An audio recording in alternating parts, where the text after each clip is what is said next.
આજરોજ કચ્છ જિલ્લાની કોંગ્રેસ સમિતિની કારોબારી બેઠક હતી, જેમાં કોંગ્રેસ પક્ષના અગ્રણીઓ હાજર રહ્યા હતા।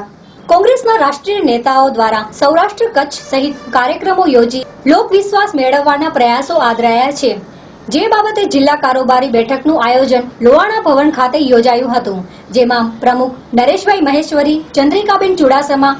તેમજ કચ્છ જિલ્લાના કોંગ્રેસના તમામ હોદ્દેદારો હાજર રહ્યા હતા।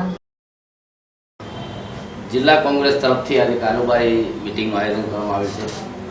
आ आयोजन घणा अगाउथी आपणे नक्की करवामां आवेल हतुं के एक कारोबारी बोलावीने जेमां जे कांई प्रश्नो होय कच्छने लगता होय, संगठनने लगता होय एनी चर्चा थवी जोईए। साथे साथ एवा संजोगो थया के 10मी तारीखे राजकोट खाते पाणी यात्रा अनुसंधाने जे मीटिंग थई अने एना भागरूपे कच्छमां पण मीटिंग करवानी हती, એટલે 18મી तारीखे प्रदेश कक्षाएथी निश्चित करवामां आवी અને એમાં આજના દિવસે આ પાણી યાત્રા અને કારોબારીની મીટિંગ આપવામાં આવી। સમગ્ર કચ્છના સિનિયર આગેવાનો અને જિલ્લાના કારોબારી સમિતિના સદસ્યો ઉપસ્થિત રહ્યા। આજની મીટિંગમાં ખાસ અમારો મુદ્દો એ રહ્યો છે કે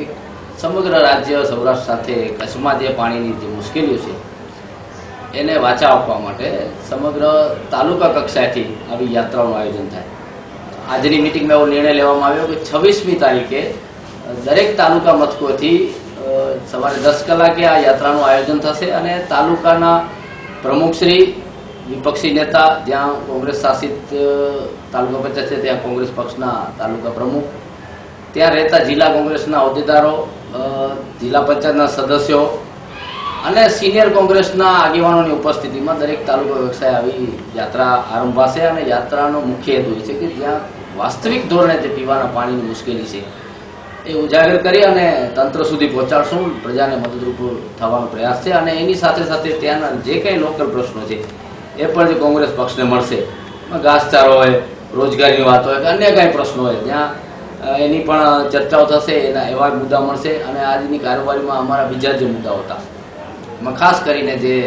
કોંગ્રેસ પક્ષના સંગઠનની વાત કરી તો દરેક ગ્રામ્ય ક્ષેત્રે 20-20 જણાની એક રેકોર્ડેડ ટીમ કોંગ્રેસના કાર્યકરોની ટીમ તૈયાર થાય, એમાં 30% મહિલાઓને પણ સ્થાન આપવામાં આવે એ વાતનો નિર્ણય પણ લેવામાં આવ્યો છે અને દરેક તાલુકા કક્ષાએ આ ટીમ બને અને નગરપાલિકા કક્ષાએ જોઈએ તો વોર્ડ વાઇઝ 10 જણા અને એક ઉમેદવાર દીઠ 10 એટલે 40 જણાની ટીમ એ રીતે નગરપાલિકા અને તાલુકા ગ્રામ્ય કક્ષાએ અમારી ટીમ બનાવવાનું એક આયોજન થયું છે। એના સિવાય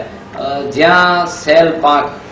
અમારા જે કાર્યરત છે એને વધુ અસરકારક બનાવવા અને તાલુકા કોંગ્રેસ અને શહેર કોંગ્રેસના માળખાને સુવ્યવસ્થિત કરવા માટે એક મજબૂત ટીમ બને એના માટેના પ્રયાસો પણ આજે ચર્ચામાં લીધા અને એના માટે પ્રભારીઓ નિમાશે જે તે તાલુકા અને શહેર માટે। એ ઉપરાંત અમારા બીજા મુદ્દા એવા હતા કે ખાસ કરીને જે કચ્છ જિલ્લામાં અસરગ્રસ્ત ગામડાઓ છે જેને અછતમાં સમાવેશ નથી એને સમાવવા માટેનો અમે રાજ્ય સરકારને અનુરોધ કરતો ઠરાવ